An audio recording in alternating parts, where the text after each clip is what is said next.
folks, and welcome to another random platypus tutorial. This time we'll be making some bamboo clumps for your jungle based gaming tables. We'll start off with a piece of MDF rescued from furniture packaging measuring 3mm in thickness. It was already in a strip this wide, so I just worked with how it came, which it turns out is ideal for clumps of a jungle. So, the first tool you'll need is a blade. I tend to use a palette knife, though not typically a really cheap one, as I find the locks can be unreliable and not up to any meaningful amount of pressure. However, I tend to get them and put the blades into more solidly built ones. In summary, don't use cheap palette knives. You will also need the bamboo itself. I sourced these from Amazon, but you can find them on eBay and places like Etsy and Wish.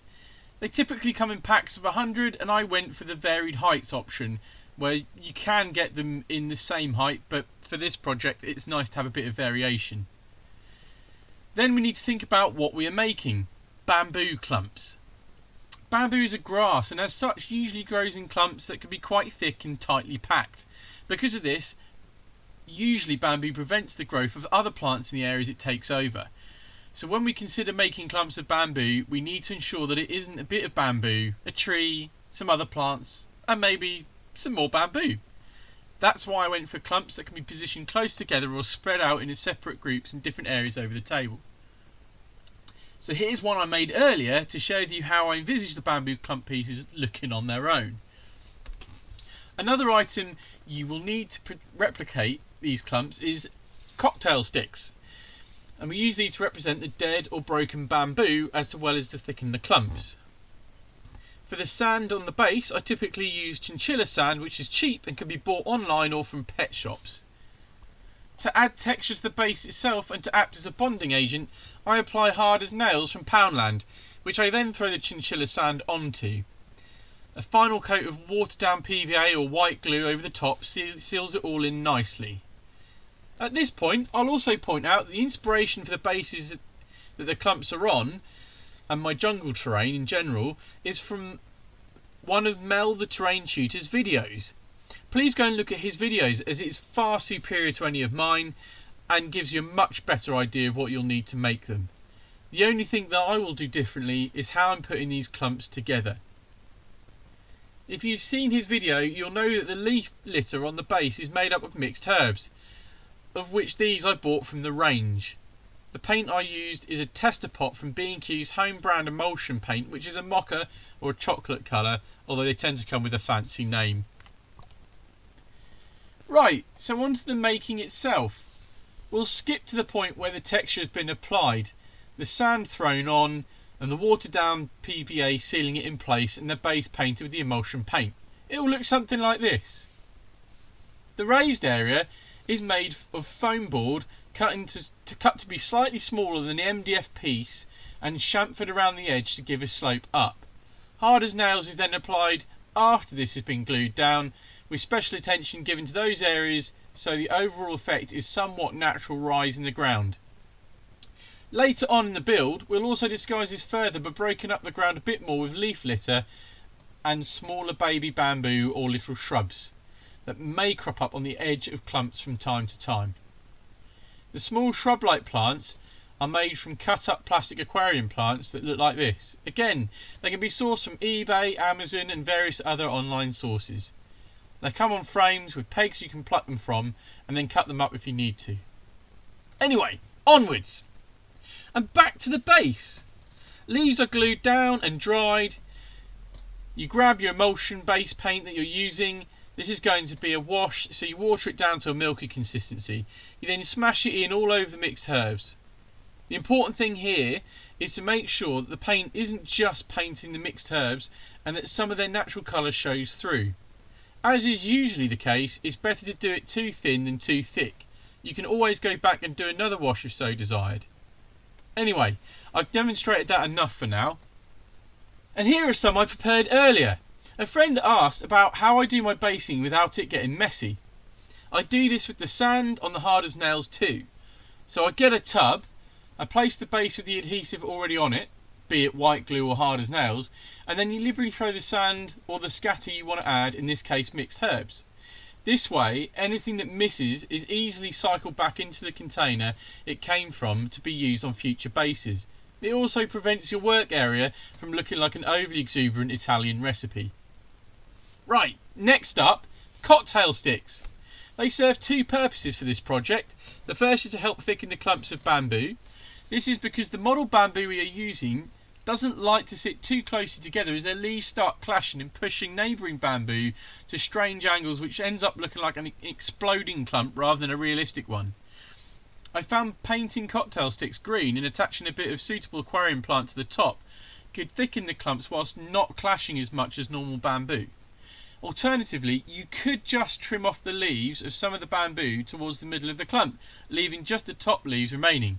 Hindsight is a wonderful thing, isn't it? Again, the tips of just one of these aquarium plants clipped up and superglued to the top of the sticks, like this, to help them blend in from above. Next up, we need to prepare the other cocktail stick elements of these clumps, and these are much more of a must than the clump thickeners.